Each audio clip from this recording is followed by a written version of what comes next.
దేవునికి స్తోత్రం. 2026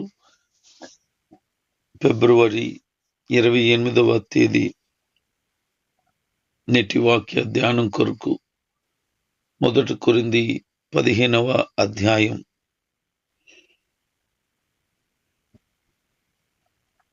దైవజనుడు పౌలు గారు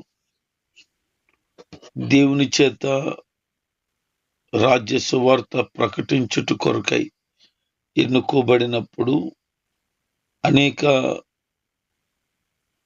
శ్రమలకు ఓర్చి ఘనమైన రీతిలో దైవ పరిచర్య జరిగించారు.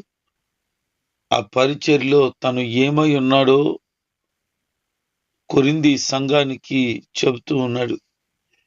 చాలా మంది వ్యక్తిగతంగా వారు ఏమై ఉన్నారో చెప్పుకుంటాకి ఇష్టపడుతూ ఉంటారు. ఈ లోకరీతిగా వారికి కలిగి ఉన్నదేంటో చెప్తారు. నాకు ఇల్లుంది, నాకు కారు ఉంది, నాకు బండి ఉంది, నాకు ఫలానా ఉన్నది, నేను ఫలానా వాటిని సొంతం చేసుకున్నాను అని చెప్తారు. ఫలానా స్థలాలు కొనుక్కున్నాను అని వాళ్ళు వ్యక్తిగతమైన విషయాలు చెప్తారు. పౌలు గారు కూడా అలాగే తన వ్యక్తిగతమైన విషయాలు చెప్తూ ఉన్నారు. ఆయన చెప్తున్న విషయం ఏంటంటే, నేను మీకు ప్రకటించిన సువార్త ఉందే, ఆ సువార్త ప్రభు దగ్గర నుంచే పొందుకున్నాను. ఆ సువార్త ఏంటి అనంటే, యేసుక్రీస్తు యొక్క జనన మరణ పునరుద్ధానాలు అని చెబుతూ, లేఖనముల ప్రకారంగా ఆయన వచ్చాడని, అలాగే ఆయన మరణించాడని, అలాగే మరణము నుంచి తిరిగి లేపబడ్డారని చెబుతూ, యేసుక్రీస్తు ప్రభువారు పునరుద్ధానుడై పరమునకు వెళుతున్న సమయములో 500 మంది కంటే ఎక్కువ మందినే ఆయన కనిపించి వాళ్ళతో మాట్లాడి వెళ్ళారట. ఆ పౌలు గారు కొరింథీ సంఘానికి పత్రిక రాసే సమయంలో వాళ్ళు ఇంకా చాలా మంది బ్రతికే ఉన్నారు, కొద్దిమంది మాత్రం కాలం చేశారు అని చెప్పాడు. అంటే యేసు ప్రభు యొక్క పునరుద్ధానం ఎంత వాస్తవమో చెబుతున్నాడు. కొంతమంది బుద్ధిహీనులు అనుకుంటారు ఆయన మరణాన్ని జయించలేదు అని. వాళ్ళకు తెలియదు. నేటికి 2000 సంవత్సరాలు గడుస్తున్నా ఖాళీ సమాధి ఉంది యెరూషలేములో. కోట్లాది మంది ప్రజలు ప్రతి సంవత్సరం వెళుతున్నారు, దర్శిస్తున్నారు. యేసు ప్రభు వారు మరణాన్ని జయించి తిరిగి లేచాడు అనడానికి ఈ ఖాళీ సమాధే రుజువు అని గ్రహించారు. ఎంతో మంది విశ్వాసం ఉంచుచూ ఉన్నారు.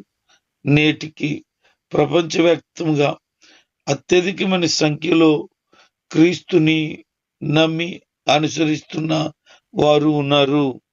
దీనికి అదే రుజువు. ఆయన వ్యక్తిగతంగా ఏమంటాడు అంటే, వాస్తవానికి నేను అపోస్తులను కాదు, అనగా శిష్యులతో నేను కలిసి ఏమీ పుట్టలేదు, పెరగలేదు. వాళ్ళతో కలిసి యేసు ప్రభుతో పరిచర్యను చేయలేదు. కానీ యేసు ప్రభు వారు నన్ను దర్శించారు, నాకు కనబడ్డారు. వాస్తవానికి నేను అపోస్తలుడను అనిపించుకోవడానికి యోగ్యత లేదు. ఎందుకంటే సంఘాన్ని హింసించి బాధ పెట్టాను, కొంతమంది మరణానికి కారణమయ్యాను. కనుక అందరికంటే చిన్నోడిని, కడపటోడు నేను అని చెప్తూ అయోగ్యుడైన నన్ను ప్రభువే అపోస్తలుగా ఆయన పరిచర్య కొరకు పంపించాడు. అయినా సరే, అయోగ్యునైనా సరే, మిగతా శిష్యుల కంటే నేను ఎక్కువ ప్రయాసపడ్డాను. నేను ఏమై ఉన్నానో అది దేవుని వలన. నాకు ఏదైతే అనుగ్రహించబడిందో అది ఆయన కృప. నేను ప్రయాసపడ్డాను, అది నా వల్ల కాదు, నా దేవుని కృప నాకు తోడుగా ఉండడాన్ని బట్టి. నేనైనా మిగతా శిష్యులైనా ప్రయాసపడ్డాము అనంటే ఆ దేవుని యందు విశ్వాసం ఉంచి ప్రయాసపడినప్పుడే ఈ పరిచర్య జరిగింది అని. తన వ్యక్తిగతమైన పరిచయం చూడండి ఎలా ఉందో. ఆత్మీయ విషయాలే మాట్లాడుతున్నాడు. నేటి దినాల్లో ఆత్మీయ విషయాలు కాక శరీర సంబంధమైన విషయాలు మాట్లాడుతున్న వారు బహుగా కనబడుతున్నారు. ఆత్మీయులే, శరీర సంబంధులే.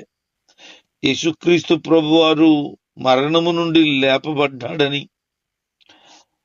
ఆయన నేటికి సజీవుడై ఉన్నాడు అని అందరూ గ్రహించేటట్లుగా ఇది వాస్తవం అని చెప్తున్నాడు.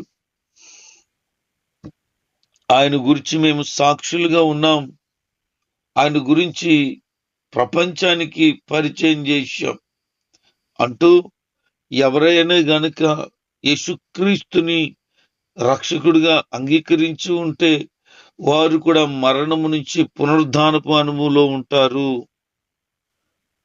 లేకపోతే మేము ప్రకటిస్తున్నామే ఈ విశ్వాసం ఆయన మరణాన్ని నుంచి లేగలేదని, అదే ఒకవేళ అవాస్తవం అయితే, ఆయన లేపబడలేదనేదే నిజమైతే మేము ప్రకటిస్తున్న ఈ సువార్త వ్యర్థం. కానీ ఆయన మరణాన్ని జయించి తిరిగి లేచాడు.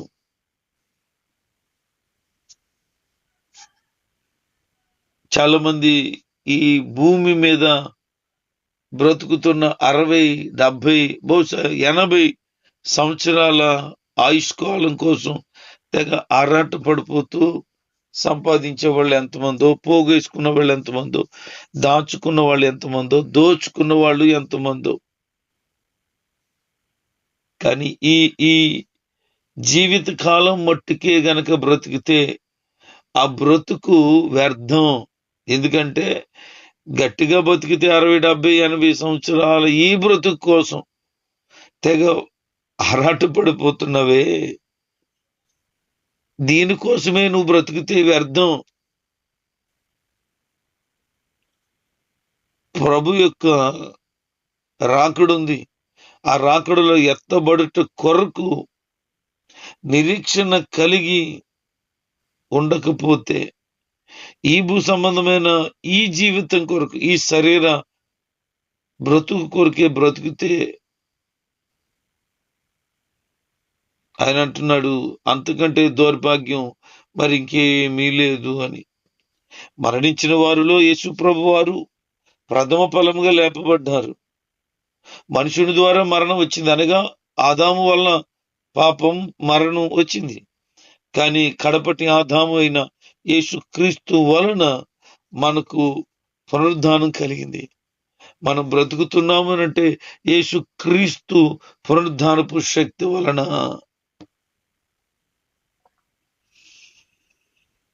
అపవాది అయిన సాతానుని మన పాదాల కింద యేసుక్రీస్తు ప్రభువారు పెట్టారు. సమస్తము కూడా దేవుడు మన పాదాల దగ్గర పెట్టాడు. యేసుక్రీస్తు పాదాలతో దాన్ని అణగ త్రొక్కారు అని చెప్తూ, మన శరీరమును లోపరుచుకోవాలి, మనల్ని మనము స్వాధీనపరుచుకోవాలి.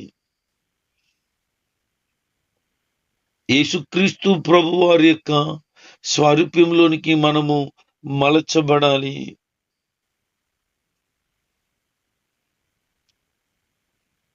మనము చనిపోవటానికి బాప్తీసం తీసుకుంటే వ్యర్థం, కానీ చనిపోవడానికి కాదు, నిత్యము బ్రతకటానికి బాప్తీసం తీసుకున్నాం. బాప్తీసము తీసుకున్న మనం నిత్యత్వం కొరకు. అందుకే చాలా మంది రహస్యంగా బాప్తీసం తీసుకుంటారు, వారింటి దగ్గర వాళ్ళకి తెలిస్తే ఒప్పుకోరు అని. నువ్వు బాప్తీసం తీసుకున్నావంటే ఈ భూమి సంబంధమైన బ్రతుకు కాదు, నీకు పరలోక సంబంధమైన బ్రతుకుంది. అది రహస్యంగా తీసుకున్నా పర్లేదు, అందరూ ఒప్పుకోవాల్సిన పని లేదా. దానికోసం వ్యక్తిగతంగా నీకు ప్రభునందు విశ్వాసం ఉంచితే చాలు. దేవుని కొరకు ఆయన చెప్తున్నాడు, దినదినము చనిపోతున్నాడట. దినదినము చనిపోతున్న అనుభవంలో ఉన్నాడు. ఒక అద్భుతమైన ఆత్మీయ ఎదుగుదల కలిగిన వ్యక్తి ప్రతిరోజు క్రీస్తు కొరకు చనిపోయి బ్రతుకుతాడు. వారిలో బ్రతుకుతున్నది యేసు క్రీస్తేనని ప్రజలు గ్రహించేటట్లుగా బ్రతుకుతాడు. అయితే చాలా మంది ఎలా ఉన్నారు అని అంటే, ఏమి తిందమా ఏమి తాగుదామా అనే బ్రతుకులు ఆలోచన చేస్తూ, రేపు చనిపోతాము గనుక తినేద్దాం, తాగేద్దాం, ఇష్టానుసారంగా బ్రతికేద్దాం అనుకుంటున్నారు. అయితే దుష్ట సాంగత్యం మంచి నడవడుకుని చెరిపేస్తుందని గుర్తుపెట్టుకోండి. చాలా మంది యొక్క స్నేహం మంచితనాన్ని పోగొట్టుకుంటది. నీ స్నేహం ఎవరితో? ప్రార్థన పరులతోనేనా? వాక్య ధ్యానం కలిగిన వారితోనేనా? ఆత్మీయులతోనేనా? దైవ భక్తి కలిగిన వారితోనేనా? దేవుని కొరకు రోషంగా బ్రతికే వారితోనేనా? వారు దేవునికి వారి ప్రాణాలు సహితం అర్పించగలిగిన త్యాగం కలిగిన వారితోనేనా? విశ్వాసములో పరిస్థితులు ఎన్నున్నా ఎలాగున్నా నిలకడ కలిగిన వారితోనేనా? ఈ లోక సంబంధమైన మాలిన్యం అంటకుండా తనను తాను కాపాడుకుంటున్న పరిశుద్ధ జనాంగంతోనేనా? ఆత్మ సంబంధమైన ఎదుగుదల కలిగి దేవుని కొరకు నేను బ్రతకాలా, అనేక మందిని బ్రతికించాలి అని ఆత్మల పట్ల భారము కలిగిన వారితోనేనా? దైవ ఆత్మ అభిషేకం పొంది దేవుని కొరకు ఒక రోషం కలిగినటువంటి దైవ శక్తిని స్వాధీనం చేసుకున్న అలాంటి వారితోనేనా నీ సహవాసం? ఎలాంటి వారితో నీ స్నేహం? డబ్బు కొరకు ఆశపడే వారితోనా? శరీర ఇచ్చలు నెరవేర్చే వారితోనా? ఈ లోక సంబంధమైనవి సంపాదించడం కొరకు ఆరాటపడే వారితోనా? తిందాం, తాగుదాం, సుఖపడదాం, ఎంతకాలం బ్రతుకుతాం? ఈ బ్రతుకుతున్న ఈ బ్రతుకులో సంతోషం లేకపోతే ఎలాగునా? సంపాదించకపోతే ఎలాగా?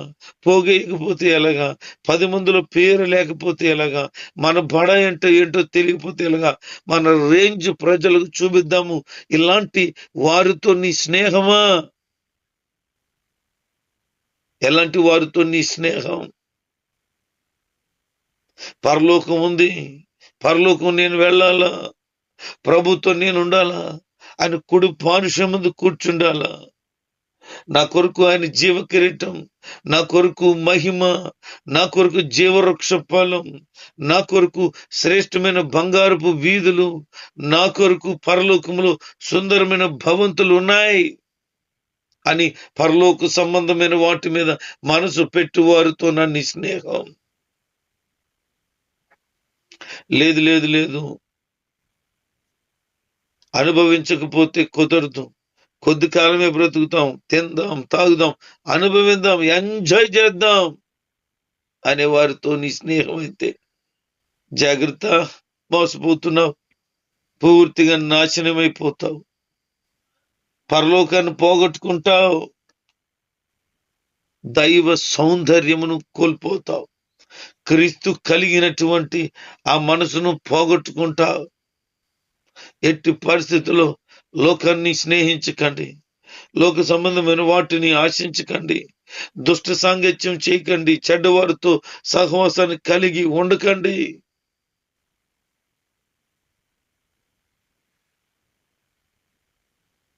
ఒక విత్తనం భూమిలో పడితే ఆ విత్తనము నూతనమైనటువంటి దేహాన్ని కలిగి నూతనమైన శరీరంతో బయటకు వస్తుంది.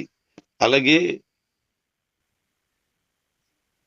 మనం కూడా క్రీస్తుల్లో జీవించాలి అంటే ఈ లోక సంబంధంగా మరణించిన అనుభవం కలిగితే నూతనత్వాన్ని మనం స్వతంత్రించుకుంటాము.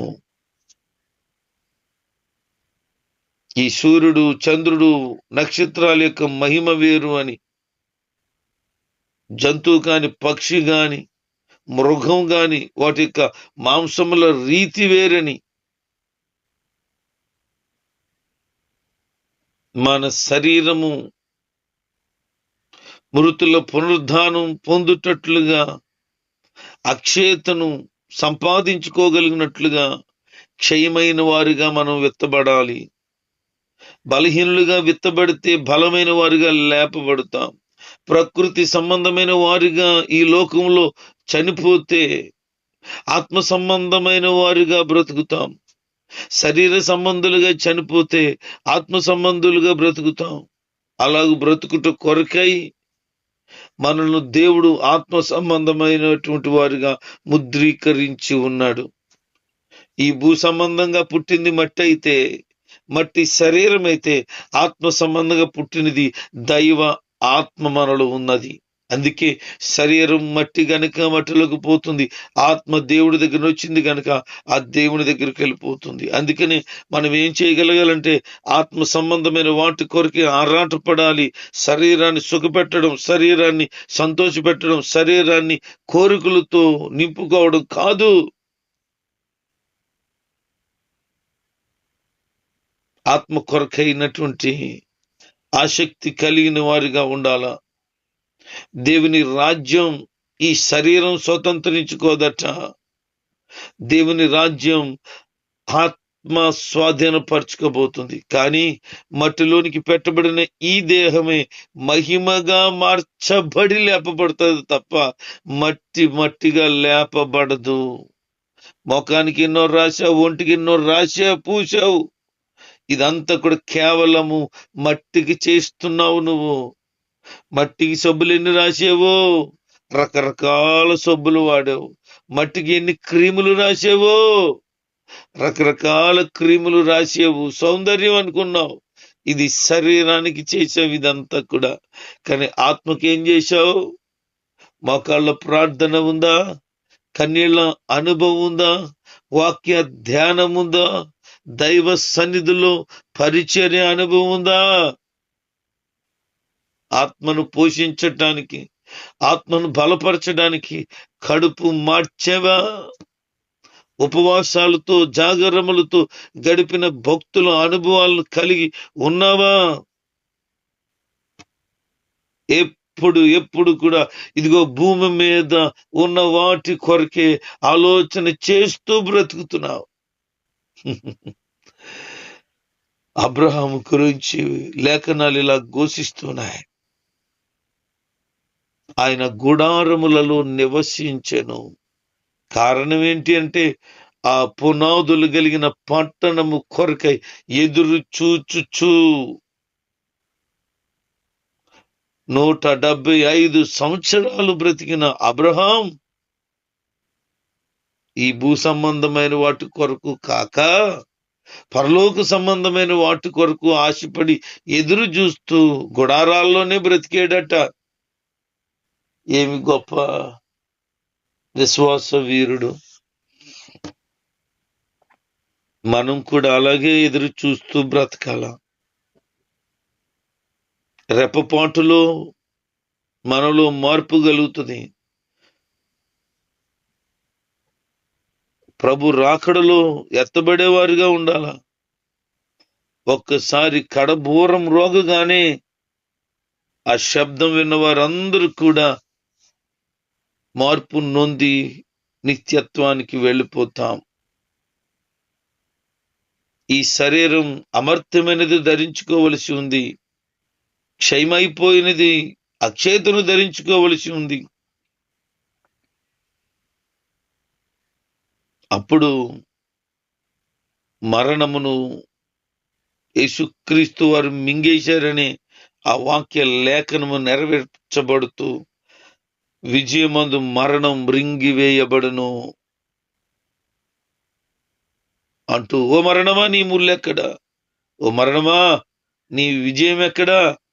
పాపం ముళ్ళు ధర్మశాస్త్రానికి సపోర్ట్ చేసింది. పాపం ధర్మశాస్త్రం వల్ల వచ్చింది.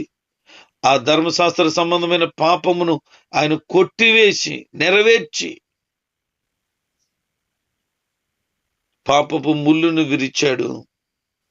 పునరుద్ధానుడైన యేసు క్రీస్తు ప్రభువారు, ఆయన వలనే మనం సమస్తమును జయించగలుగుతున్నాం. అన్నిటినీ కూడా యేసు క్రీస్తు వలన మనం జయం పొందినట్లుగా ప్రభు మన పట్ల ఆయన అనుగ్రహించాడు. అందుకని అంటున్నాడు, ప్రియ సహోదరులారా, మీరు ప్రభువునందు ప్రయాస పడుతున్నారే, ఆ ప్రయాస ఎప్పటికీ వ్యర్థము కాదు. అద్భుతమైన మాట. అందుకని మీరు స్థిరంగా ఉండండి, ప్రభువులో ఉండండి. ప్రభు కోసం ప్రయాస పడుతున్నవే, ఆ ప్రయాస ఎప్పుడు వ్యర్థం కాదు. ప్రతిఫలం పరలోకమందు ఉంది. పరలోకంలో నీ కొరకు ప్రభువు పడిన ప్రయాసకు తగినటువంటి ప్రతిఫలమును ఇవ్వబోతున్నాడు. అదే దేవుని సేవ చేయబోతున్న వారి కోసం, దేవుని సేవ చేసేవారి కోసం చెప్తున్నాడు ఆయన. అనేది ప్రయాస పడితే ఎప్పుడు వ్యర్థం కాదట. అందుకనే ప్రభు కార్య అభివృద్ధి యందు ఎప్పటికీ ఆసక్తులై ఉండండి. దేవుని కొరకు గొప్ప కార్యాలు తలపెట్టు, దేవుని కొరకు గొప్ప కార్యాలు తలపెట్టు, దేవుని దగ్గర నుంచి గొప్ప కార్యాలు ఎదురు చూడు అని విలియం కేరీ చెప్తున్న మాటను గుర్తు చేసుకుంటే, మన విశ్వాసంలో దేవుని పట్ల ఆసక్తి కలిగిన వారిగా రేపబడి, ప్రోత్సహించబడి, ఎప్పుడు కూడా దేవుని పరిచర్య కొరకైన ఆసక్తి కనుక నీలో ఉండగలిగితే, ఆహా ఏమి భాగ్యం. నీ ప్రయాస అప్పుడు వ్యర్థం కాదు. చెమటూర్చో, కష్టపడ్డావు, సంపాదించో, పోగేసుకున్నావు, వ్యర్థం. చాలా మందికి అర్థం కావటం లేదు. కొంతమందిలో అంటారు, ఎందుకు పాస్టర్ గారు తెగ ప్రయాసపడతారు, సువార్త అంటారు, మీటింగ్ అంటారు, అక్కడ దేవుని కొరకు పత్రికలు పంచుతానంటారు, కొంతమందిని సిద్ధం చేస్తున్నానంటారు. ఎప్పుడు చూసినా దేవుని కొరకు విరామం లేకుండా ఎందుకు పని చేస్తున్నారు? ఎవరో ఒక అన్యుడు మన విశ్వాసతో అన్నాడట ఈ మధ్య కాలంలోనే.